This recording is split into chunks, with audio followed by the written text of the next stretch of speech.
Welcome to Circular Firing Squad. I'm Marty Gensius, a counseling faculty at Kent State University and a host for Circular Firing Squad.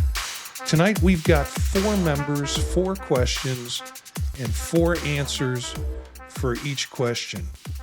Each squad member generates a question that we all have to answer, ranging from the pastoral to the pathetic. And I would say this show represents a balance between X and Y chromosomes because it's all men. So we all, I guess, I haven't done the testing, but we all have one X chromosome and one Y chromosome. And so a lot of Y chromosome energy maybe tonight in some of these answers. So let's find out and see who's with us tonight on this episode. Hi, everybody. Elliott Ingersoll from Cleveland State University and host of Apply Topically. Hey, everybody. Mitch Conrad, third-year clinical mental health counseling student at Cleveland State University and counselor trainee at Baldwin Wallace University. Hi, everyone. This is Elvis Huanca from Bolivia in South America. English teacher working in a rural school and also alumni from Kent University and part of the program Fulbright T. Nice to meet you. All right, first question up is Elliott. Okay. Seeing as we're starting the Gregorian New Year, what other calendars would you like to follow and why? So this is an interesting question because I wasn't even aware of how many calendars there were until I saw this question and looked up the total number of calendars, which it's not surprising to me that there's a lot of other calendars out there. But the idea of like which calendar to follow is kind of an interesting question because I sort of remember this thing about like I think it was the Mayan calendar back in like 2012 when everyone was, when it was predicted by some people of like, okay, the world's going to like end in 2012. And I remember that following that calendar may not have worked out too well for people. So it's interesting. I know that I don't have a good answer for this question because I'm not sure about like which other calendars that I would be interested in following. Although the one that we use, especially in February, I do have like an aunt with like a leap year birthday, and that's kind of that's always been interesting to me. I imagine like, you know, there's a pretty high chance that people know someone at least with like one of those like leap year birthdays, but I don't know. I haven't really thought about like other calendars to follow, so I'm interested to hear what other people are thinking about on this one. Well, talking about calendars, I would like to share a little bit about culture in Bolivia. Every June 21st, we celebrate. It's a holiday, remembering the Aymara New Year.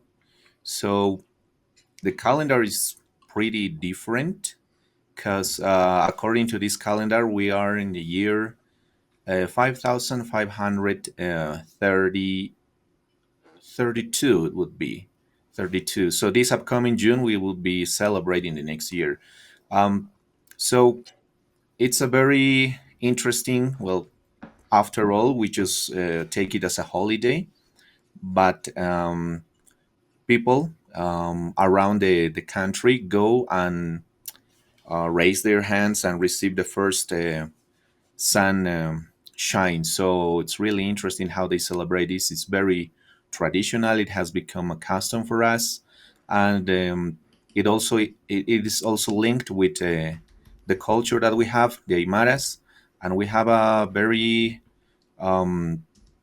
cultural place which is Tiwanaku, and a lot of people go there and receive the first sunshine. So yeah, I really would like to know more about it, how to live in this calendar, because the calendar is just divided by 28 days per month, like very straight.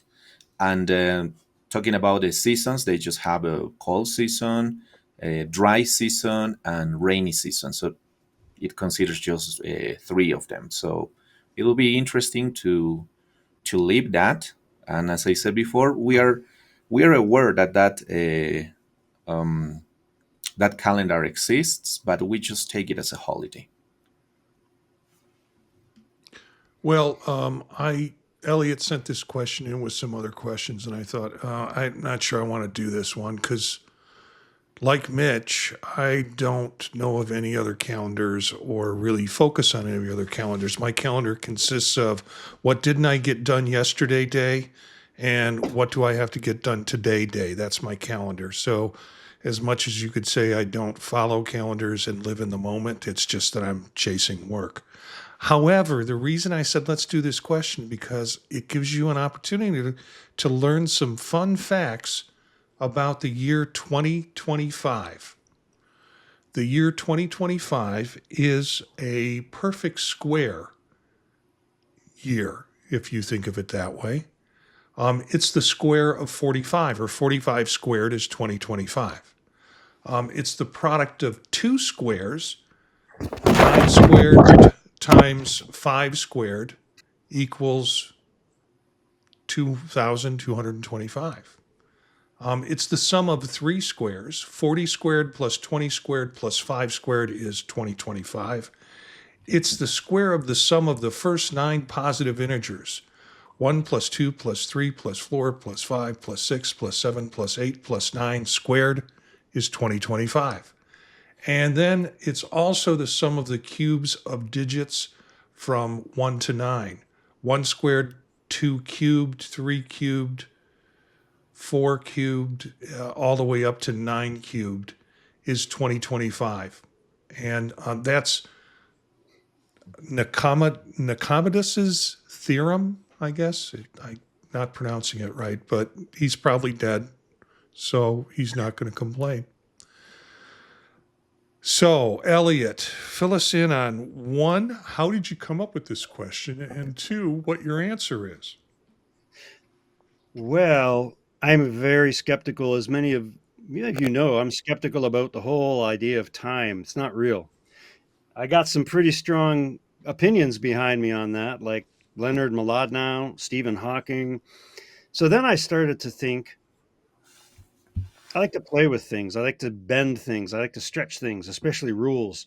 So when I was teaching cultural foundations and multicultural counseling, I set up the syllabus. I used the Hebrew calendar, which actually, Elvis, it's fairly close. And I think now would be 5785 in the Hebrew calendar.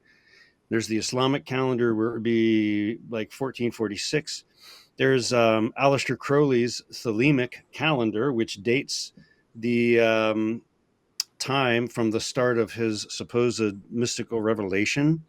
There's the Julian calendar, which I think is now like 6 or 7 numbers as far as what the date is. And then there's the Discordian calendar from the Church of Bob, where today would be Chaos 19, Our Lady of Discord, 3191. So anyway, I put the Hebrew calendar in for the multicultural calendar in, what we were doing every week. And one thing I learned is that students can be quite conservative when you're experimenting with new ways of being and thinking. They were quite put out with me, and they were like, "Did you know we had to fill in the dates ourselves?" And I said, "Well, no. The idea was to try to get excited about some different dates and just think of it in a different way." That was what I would call a andragogical failure, but it was fun in the attempt. So yeah, I'm real big on the flexibility, bendability, stretching, shrinking of time. So calendars, I love them all. I say use a different one every year. Okay, Mitch, I don't know if that Hey, satisfies my quest. Yeah, but it's yours. as a fellow at least questioner of time, I'm right there with the defining of dates and times on paper. It's interesting. We'll go with what's something fun or enjoyable that you're thinking about or have planned for the new year? Elvis, it's up to you. Well, I'm not a guy who does a lot in New Year, What a New Year represents to me and my family is just having a very delicious dinner. We have a special meal that we just eat that day. I'm not eating that meal throughout the year, so that is what makes it special. Um, well, I I will tell you a funny fact that we have here. I'm not sure if you have it there. It's about underwear.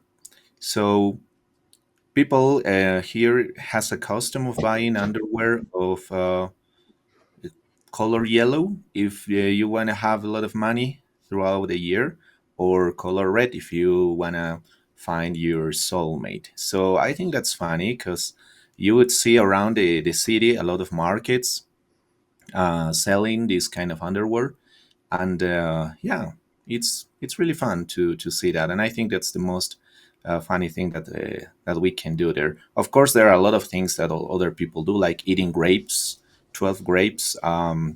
Others just go under the table, like for finding a couple. Others have these um, how can I call this? Let me remember. It's like a cereal to throw it over you, the cereal, and Yeah. that will give you kind of good luck. So this year I didn't do a lot. It was just a calm day with my family.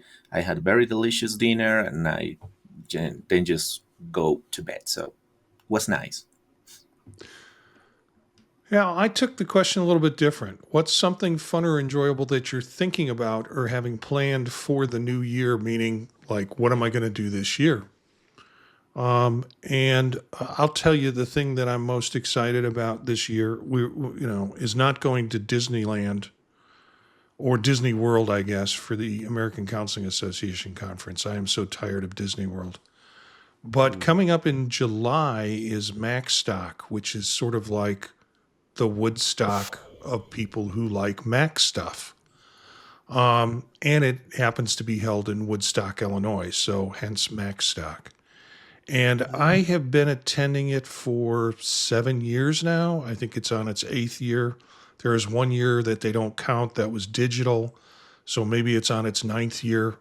But I've been going to it and enjoying the heck out of it, and I'm already looking forward to it.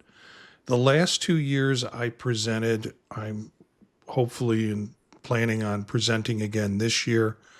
I'll be bringing bling for the podcast, so people who are there will pick up some of the bling or the swag, I guess, announcing the different podcasts that I'm involved in. And some of the podcasts that I'm guests on, all of those folks will be there that run the podcast. So it's kind of a first time, or at least once a year, face to face for many of us. Last year, I presented on essentially how to work with older groups of people trying to learn technology, and did a second year on practical uses of AI, and had a good time with that, and brought my Vision Pro headset along with about five other people, and we just had a breakout in the evening where we put the headsets on and people came in the room and they had a chance to try them and get into VR and use the technology, we just had a great time. So I'm looking forward to it. I mean, I enjoyed it every year, but when I started really getting involved in it the last couple of years, now it's sort of like, okay, let's figure out what are we going to do the next one. I can't wait to get there, and so that's what I'm looking forward to in the next year. Elliot, In Woodstock, Illinois, isn't that where they filmed Groundhog Day? that's where they filmed Groundhog Day. What Yep. a lovely town that is. Yeah, yeah. And one of the times, the first time I presented on. They have an old opera house there, Yeah. and they didn't get us into the large auditorium, but they got us into the side room, and it was a small stage with tables all around, and I felt like I was in a comedy club presenting. And I was real anxious about presenting until I realized,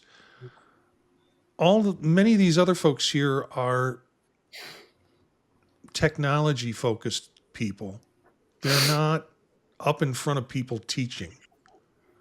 They might do some of it in their podcasts or things that they do. But as soon as I remembered I was a teacher and I can handle crowds, it changed my whole. It's sort of like, all right, now start working the jokes or start doing the in the moment stuff when people throw things at you, and and feed the crowd. So, yeah, I really enjoy doing this, and looking forward to it again this year.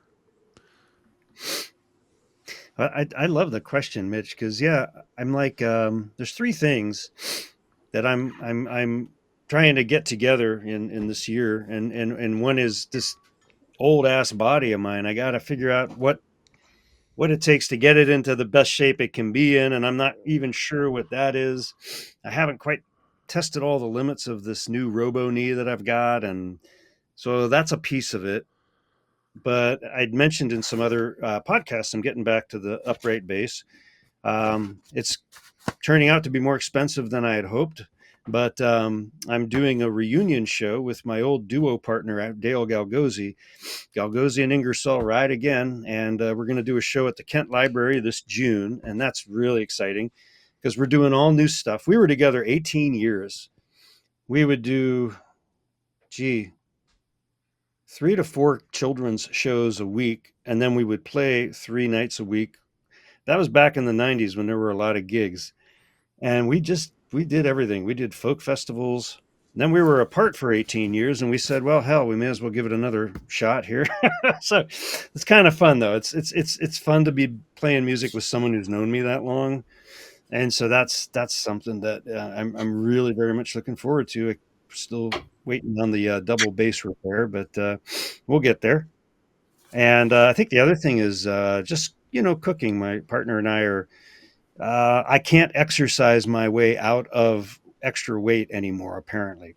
So we're looking at different ways to eat. And since I'm doing most of the cooking, I've been experimenting with a lot of vegan dishes, vegetarian stuff from back when I lived in I was in Youngstown, and when I was up visiting in Canada, and those have been really going very well. So that's always fun for me. Yeah, and I'm hoping to finish that novel this year and send it off to be rejected by publishers. So it's going to be a exciting year. And Marty, all of those mathematical things excited me because I'm like, hey, maybe there's some synchronicity, some mystical correlation, as above, so below. And this will be the year we all just kind of explode in joy, and our potential just goes to the limits. I like that. Yeah. Well, I'll post that information in the show notes so other people can read through it and don't have to write it down rapidly. And I guess we're back to Mitch, right? Yeah. Thanks everybody for your answers. Also hoping, maybe not hoping, I feel optimistic about 2025, despite some of the things that are going on. Definitely sharing in that optimism.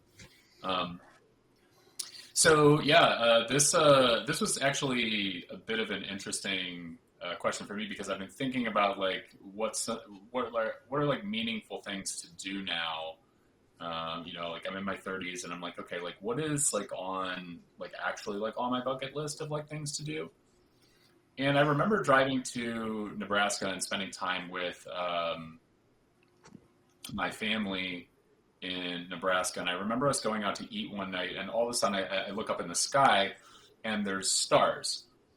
And there's not many stars, but there's way more stars than in Cleveland, Ohio. And I'm sitting there and I'm like, wait a minute, I forgot that this stuff existed.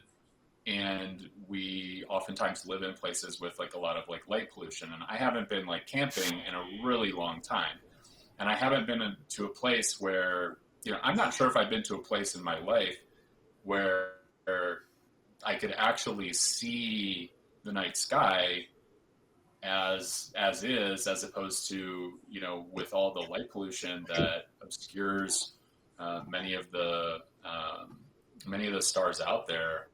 And it was just something that was getting me a little bit down when I came back to Cleveland, but it had me feeling excited when I was in Nebraska, just because I was like, oh yeah, there's that's right. Like there's this whole like thing above us that like looks really cool, and I'd like to actually like see it sometime.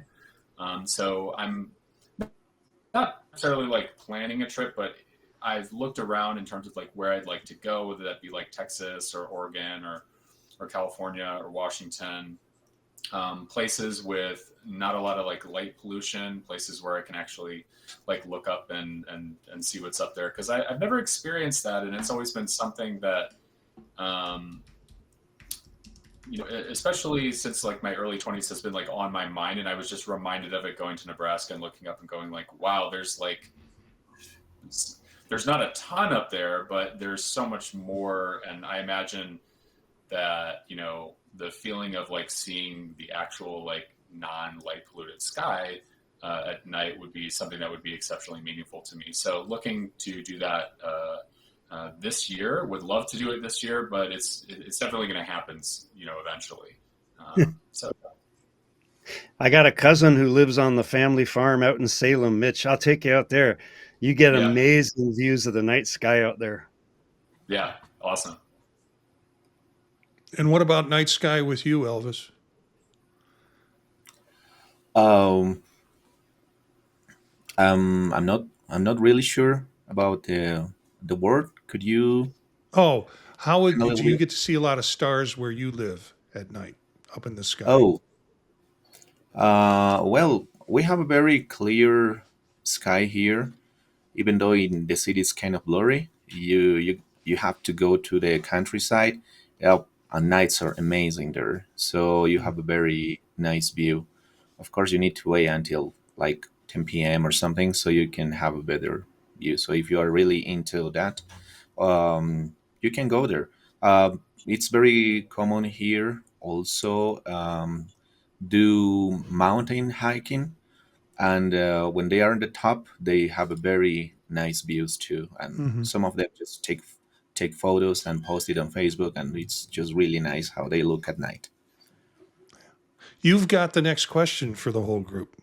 Well, I would like to go back to school days, and my question is like, what were you afraid of the most the last year you were in high school? Uh, Boy, I grew up in Chicago, the city proper, close to Cubs, the Cubs Park. You see the Cubs symbol up there in the background. So yeah, I'm a Cubs fan. But I hung out with a different kind of crew in high school. They weren't all necessarily the brains of the brainy dorks that I was. So, but I was accepted, and we didn't worry about what we had or what we didn't have, or what our connections were. There wasn't a lot of posh sort of talk with the people I hung out with. So I think I was afraid because I went away to college. I went to University of Illinois in Champaign, which was far away from Chicago, and filled with folks from the more affluent suburbs. And I moved into a men's dorm that was a Catholic men's dorm, and it was full of athletes from some of the better schools surrounding in the suburbs. They weren't necessarily practicing athletes in college, but they knew each other from different teams they were on when they were in high school. So it was a very kind of my biggest fear was being able to feel safe and comfortable in the environment that I was in. It was a new environment, and being able to make friends and kind of have a social life being away at college. So that was the big thing for me. Quick story: my dorm was, as I said, a Catholic men's dorm, and my roommate for my freshman year, God bless him, I thought he was weird as hell, but his bad habits, or I should say good habits, forced me to only have good habits in our shared dorm room. So his name was Tom, and he was from a suburb, and a lot of people knew him from as a wrestler in high school. He got all D's in high school, but was going to come to college, and he was going to be a medical doctor. He was determined he was going to be a medical doctor. And I was like, well, how are you going to do that? And he goes, well, I got into education. That was the school I could get into because that was the easiest college to get into, which tells you something right there. And he did. And then he signed up for all pre-med courses. And the guy had nothing on the shelves in his room. All he had was his stack of books, and he would every night open up a book, maybe with a pad and paper, and take notes. But all he did was sit with his head in the books the whole time because he was so determined. And one time, and I respected that. I was quiet. I didn't try to do any, we had some slight engagement, but I knew that was his thing, and I was not going to disturb him. He was a sophomore, and I was a freshman. And one time, somebody in the hallway yelled something at me or about me, and he pushed away from the desk, got up, walked out in the full wrestler thing, went out and defended me. And I'm like, oh, well, this is sweet. This is really nice. Tom had one habit that I thought was different. Every Friday night, he would walk the half mile to the liquor store, buy a couple of 12 packs or a case or enormous amount of beer for one person to consume. He would turn off all the lights in the room, look out the windows, watch people walking down the street, and just drink beer and then go to bed. Ooh. He's probably a doctor somewhere now. That's what gets me because he got great grades. But, that type of discipline was what I needed because I ran around with some hooligans in high school, and getting good grades in my high school was not a challenge. That was my worry about that transition. And I just happened to have a roommate named Tom. Didn't you keep in touch with him? What? Didn't else? you keep in touch with Tom? No, the next year I moved into a co-ed dorm. And we would bump into each other, but it's a huge campus. And I don't stay as connected as I should. I mean, I'm not connected. I go back to Chicago quite often, and I know there are friends, people that I grew up in high school that are still there. But, sometimes bump into them on Facebook, but have a hard time really connecting with folks from back then or staying connected. So, yeah. No, I didn't stay connected with Tom, but I guess I could try and do a search if I could remember his last name and see if he's wound up somewhere working at a medical center. Elliott, it's to you. Yeah. Another good question. My biggest fear, I was at it's a great question because it got me thinking. At first, I was like, I don't even remember what I was afraid of in those days. But then I did remember something. I despised public schooling, and I was a problem child, student, whatever. And, the conformity required in primary and secondary school were not my forte. I was not good at it. I couldn't wait to get out. And my biggest fear was being held back. One, for some arrest record that I had gotten. That was a whole other story. But interestingly, my track coach and the chief of police in the township where I was in secondary school kind of came to my defense and were like, hey, he made a mistake, whatever, he got arrested, but that doesn't mean we should bounce him out. And then, of course, after that was the discovery that I'd been leaving at 1:00 every day. And, school didn't let out till close to 3. But I had a course with a teacher. I got into psychology really early, and I was guessing this person suffered from narcolepsy because he would show films every day in class and fall asleep. And as soon as he would hit the projector, I would just slide out and walk home and, get on with my life. And they finally caught me. It was like in early May, and they knew I'd been doing it all year, but they couldn't prove it. And I wasn't going to say anything, of course.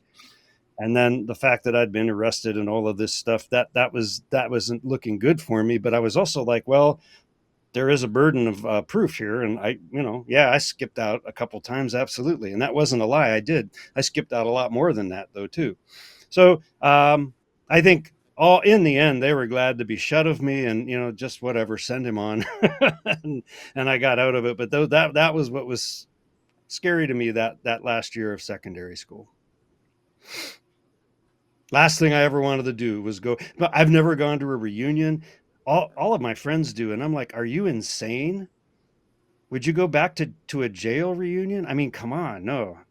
Thank you. No. Yeah, I've never been to a reunion either, actually, now that I think of it. So this question was challenging for me because I struggled to come up with a fear related to like the last year in high school itself. And I think the reason for that is that my last year in for instance, I'm remembering like my last year in schools, like my last year in like fourth grade, was generally like a wonderful year and like all good. My last year in high school in 12th grade was like generally a wonderful year and like all good. It's nice when there are no like more like upperclassmen in those scenarios, especially like depending on like the school. There was always a lot of like bullying that went on inside of my school. So like getting to the point where like I was the upperclassman, that wasn't happening anymore, always felt nice, or at least that it was reduced because of, just kind of the people who I was hanging out with. Now, the one thing that I do remember about the last year of high school was actually going to college. So I, it was actually a big leap for me emotionally to overcome the fear of going to college. When I first went to Baldwin Wallace University, I remember actually staying overnight on campus. I can't remember if it was like during the last year of high school or immediately following inside the summer. I can't remember this, but I do remember like the night and the day that I went to BW, and it was actually really frightening for me because I didn't know anybody who was going to BW. I didn't have any connections at BW, and I was really there and felt very alone inside of that space where, at my small high school, like I graduated with like a class of 20 and I knew everybody. And so going to Baldwin Wallace for the first time that last year of high school was actually really challenging for me to like overcome that fear. And I remember just connecting with like even like a few students that day, but not really that many. Maybe like one or two or three or something like that. I remember there was this one student who shared some music with me that made me feel better about like actually committing and like going to college and going to BW, because I knew that when I went there, I would know absolutely nobody.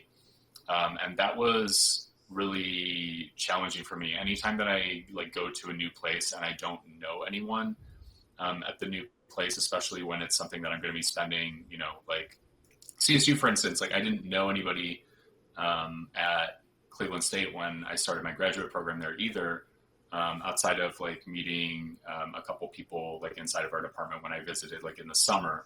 And so like those things for me definitely can produce a lot of fear, especially when like that, like going to BW and like know anybody who goes here. I don't know any faculty who goes here. I like met with, they like have you at the time, they like had you meet with like an advisor who wasn't actually going to be your advisor.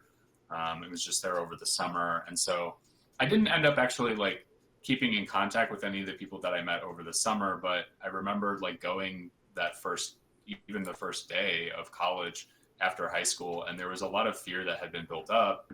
Of course, like it went okay. Like my freshman year, like met a lot of like cool, great people, and um, it was nice to have that experience. But I think that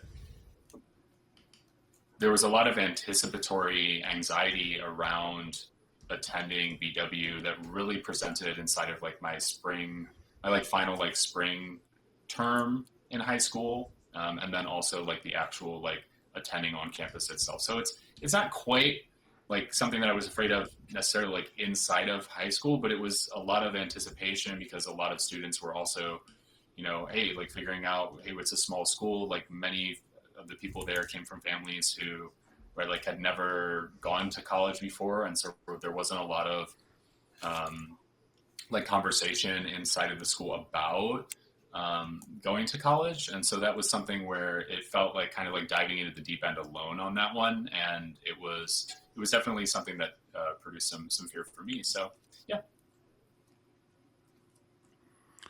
Elvis, back to you for final your response. Well, I can say that I enjoyed the last year of high school. I got very good friends on the way, and very nice moments in to make it short. But I was really afraid what how my future would look like those years.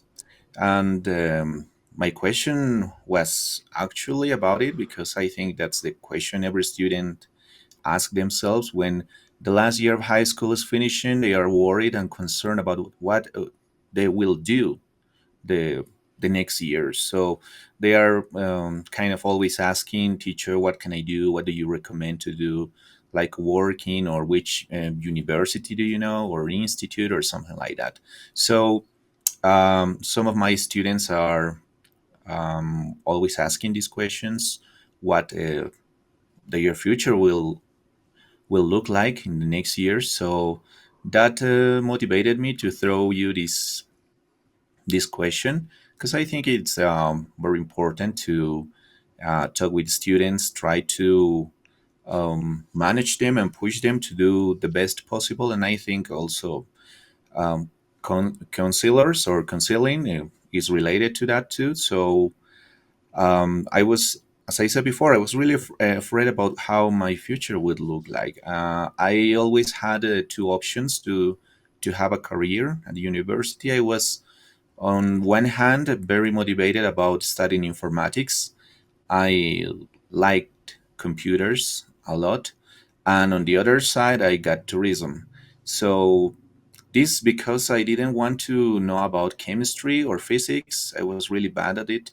Even though I knew I had to reinforce my knowledge because of informatics, it needs a lot of mathematics. And well, tourism because those years, the last days on high school, I could say that I had like a intermediate English level, so I wanted to guide foreign people,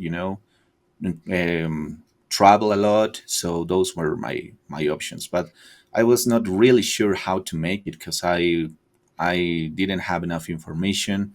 My parents are not professionals, so they didn't know about universities or that stuff. So I had to do everything myself, and that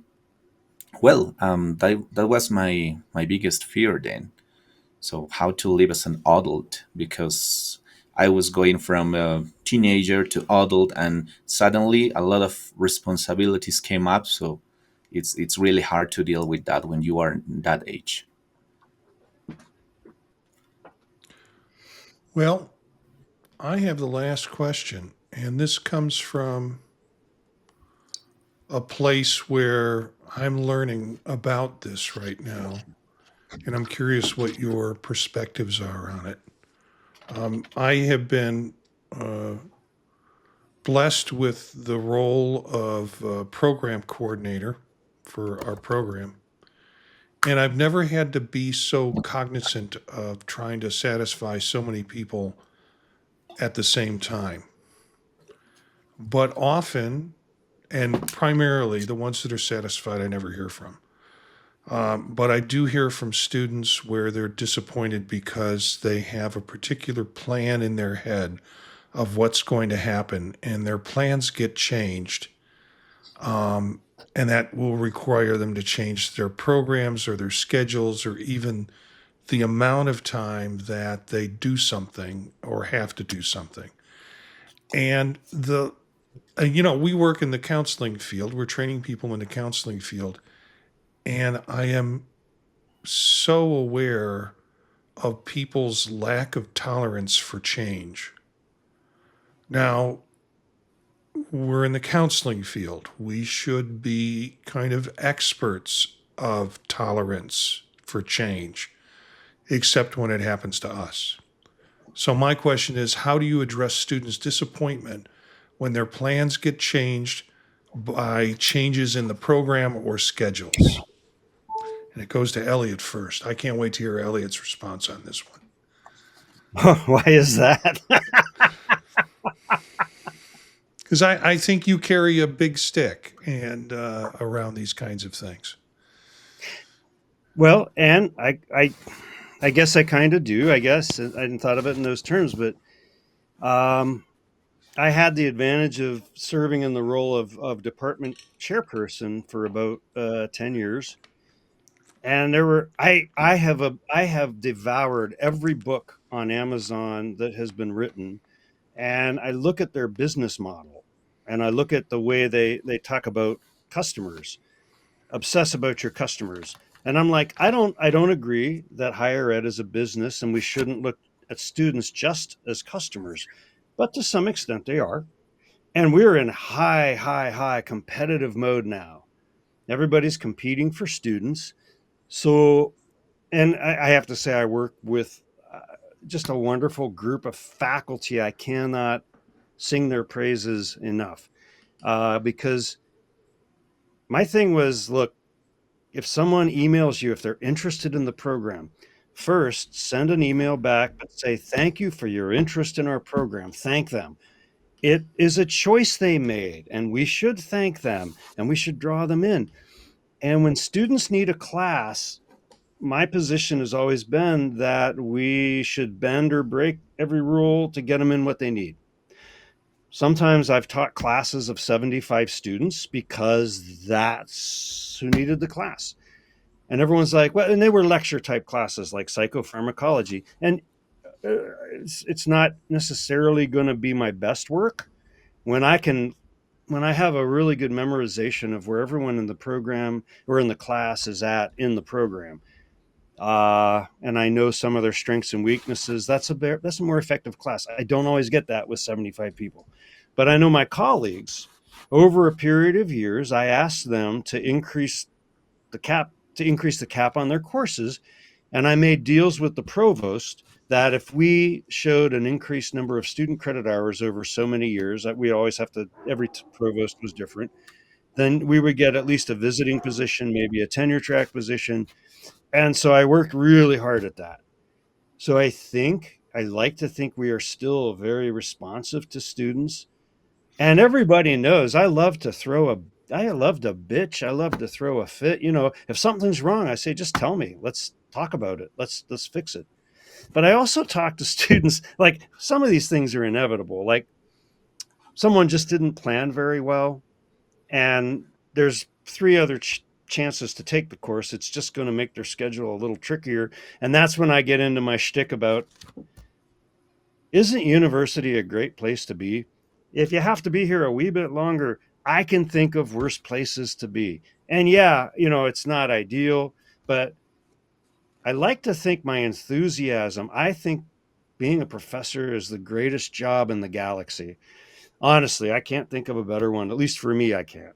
And I'm always surprised when people are kind of bitchy and complaining about, being a professor is hard. It's this, but I'm also like, but it's a brilliant job. It's a wonderful job. It's a delightful job.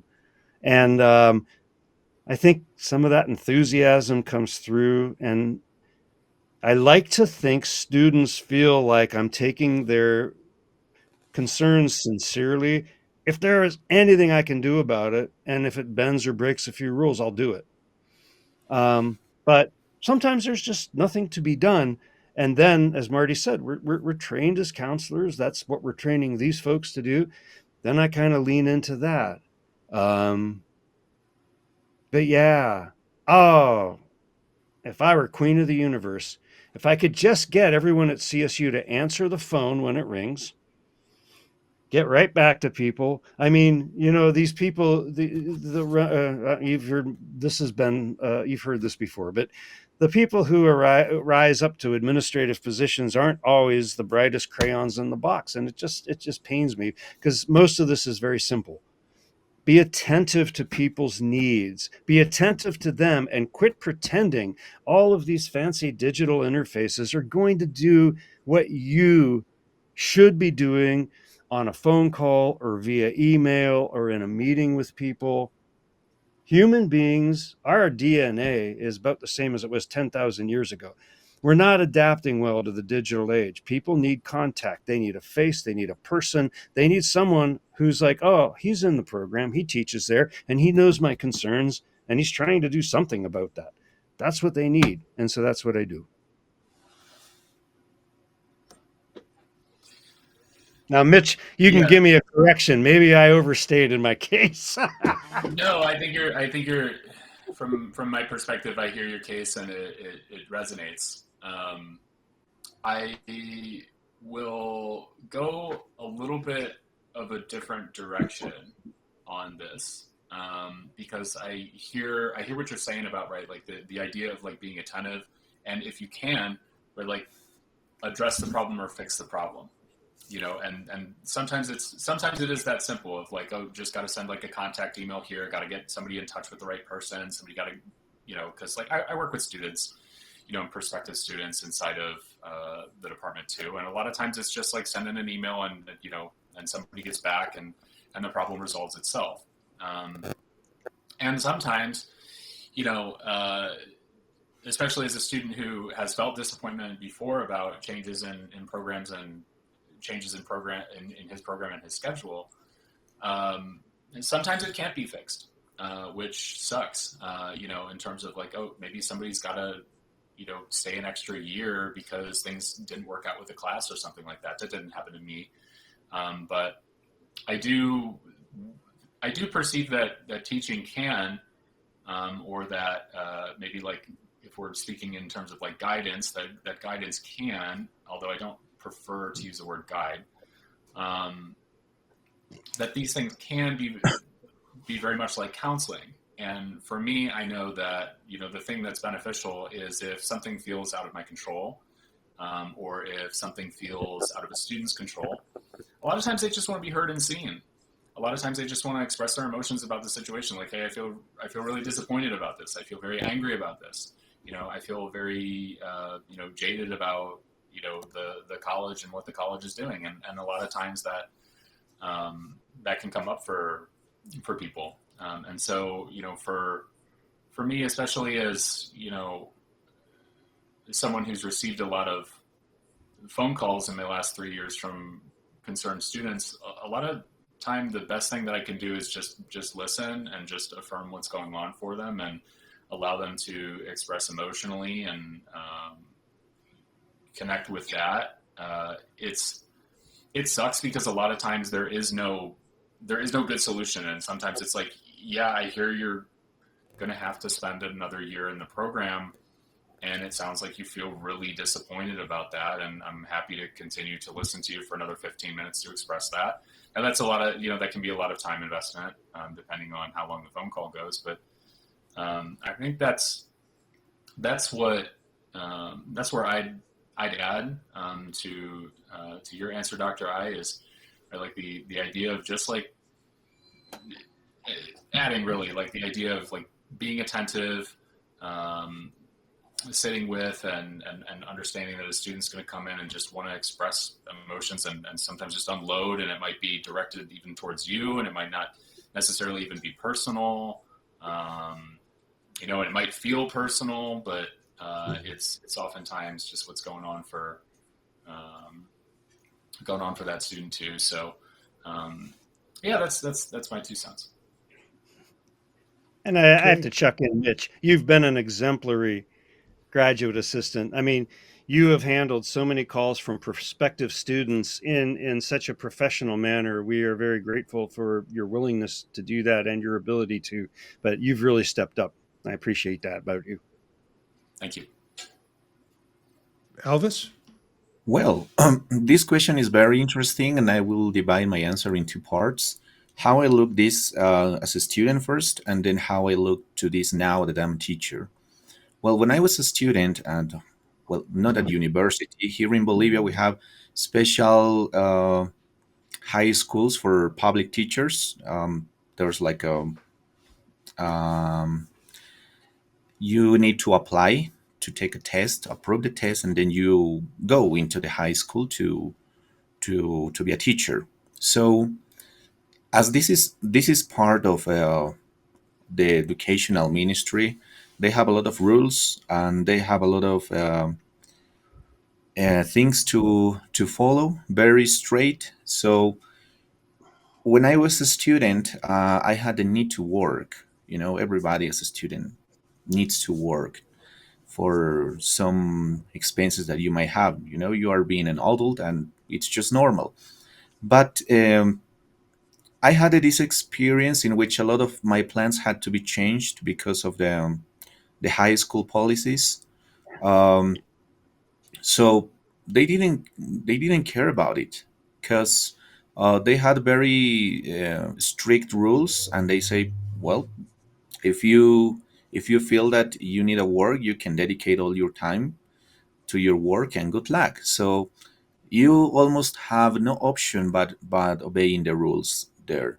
So I had to make a pause on my job and dedicate 100% to be trained as a teacher. So it's kind of sad because the administrators are really strict with their rules, and a lot of us as students have to change a lot of things in our life. But we know this is for a good reason, because after 5 years you can be a teacher. The government pays you. I think that's something good, and well, a lot of effort finally pays you back. Now that I'm a teacher and I work in public schools, sometimes the students struggle a lot with their plans, but I try to manage this and make a balance of making students realize they have to be responsible with the stuff that we throw to them, like some papers they gotta do, some projects, events, and a lot of things might change one uh, from one day to another, because here we have the culture of respecting a lot the authorities. If we have a meeting, the meeting does not start until the authority comes. So this kind of culture always struggles with our schedule sometimes. And now that I'm a teacher and I'm responsible for some projects, some things, some meetings, a lot of things can change. So when I was a student, I didn't feel the pressure that administrators were having those years. But now that I'm a teacher, which it's kind of similar being an administrator, I feel that some things can happen and it's not your fault. And you need to handle this situation very carefully with your students and try to transmit them that something can change from one day to another. So I always try to talk to them, like, hey, calm down.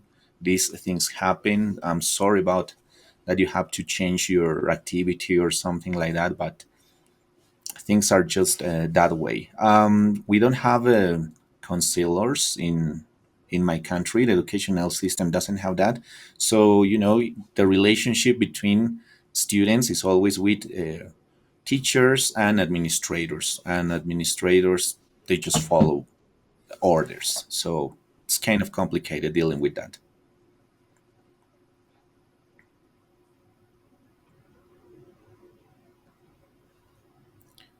Marty, you're Sorry, muted. Marty, I not hear you.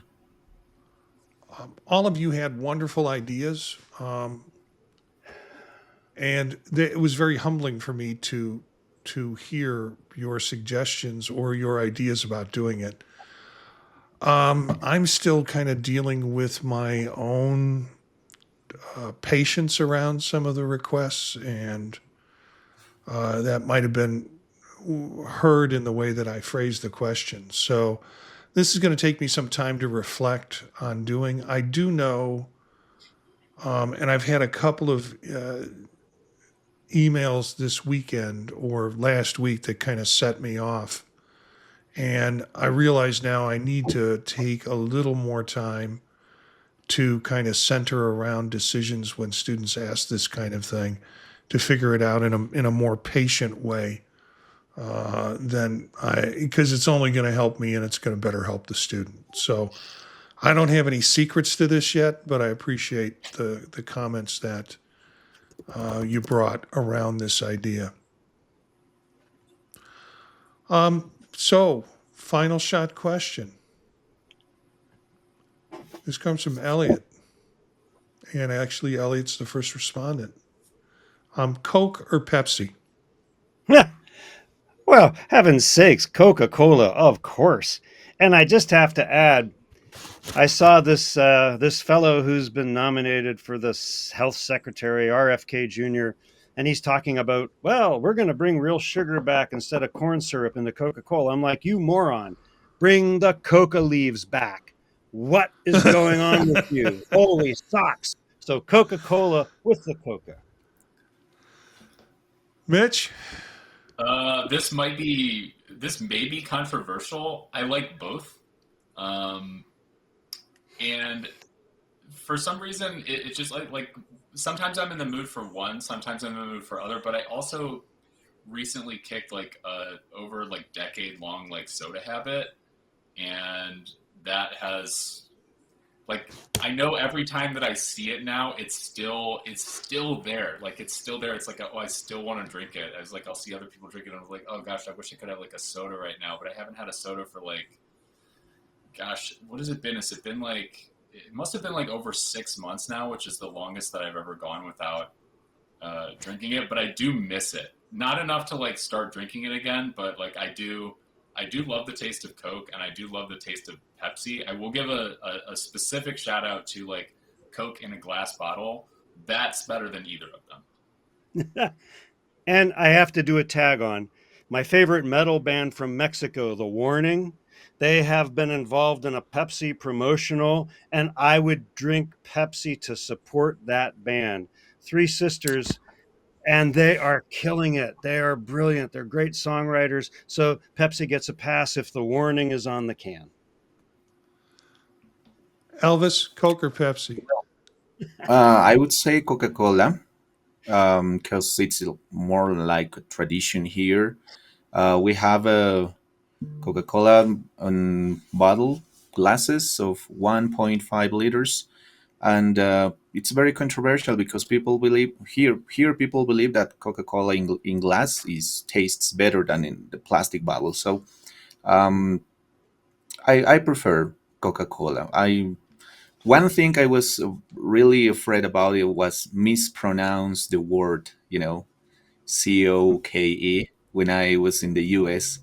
When I got some soda, and I just said Coca-Cola, not the shortened word. It's Coke, right? Yeah, it's Coke. Okay, so yeah, but for those of us who have spent time up north, soda pop and Coca-Cola are perfectly acceptable. Yeah. Oh, okay. Yeah, soda or pop, depending. It's regional.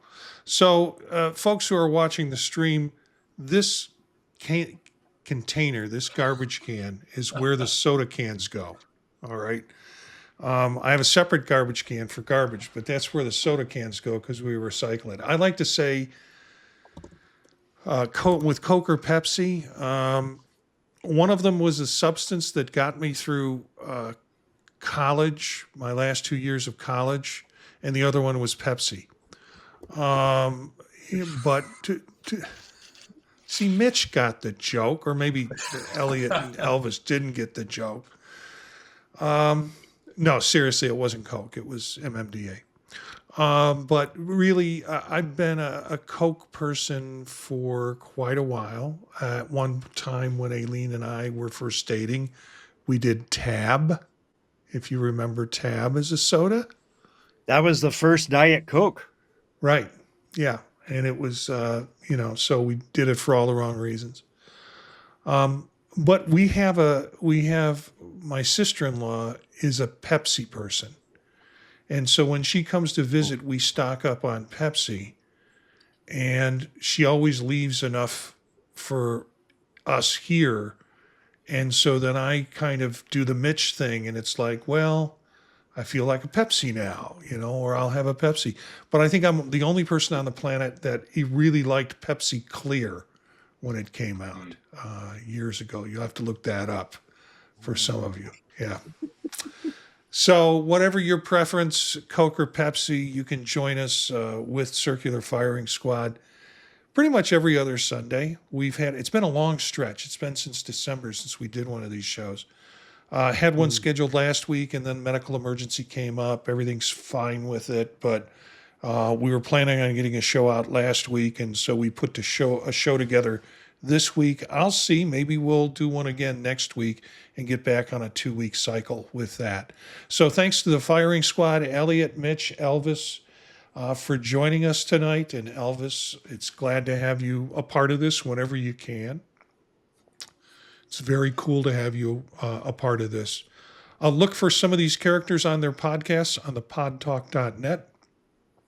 The podtalk.net website is all updated. Actually, Elvis, if you're going to join us, I need to get a picture and a little bio, and we'll put you right on the website as part of the visiting squad if you want to. Make sure and check out the Tech Savvy Professor, a podcast hosted by myself and Eric Perry, who's generally a part of the squad on Sunday nights. He's dealing with basketball tournaments, at least for another week, and then he'll join us. And also Vision Profiles, a podcast about the Apple Vision Pro. I'm also doing a podcast now called The Old Mac Gang, which is men and women over the age of 65 who are using Apple products and the kinds of concerns they have with use in software for people our age. And then another one I just started a couple of weeks ago with my son called Gear Up and Go. Doing a podcast with this group is fun. Doing one with a biological relative is even wilder. And he challenged me about trying to do a podcast on tech gear and how you can use tech and software for travel. So Gear Up and Go, you can look for that. Our theme music is from Menage a Quad, Real Swing Shet. That's it for this episode of Circular Firing Squad. Ready, fire, aim.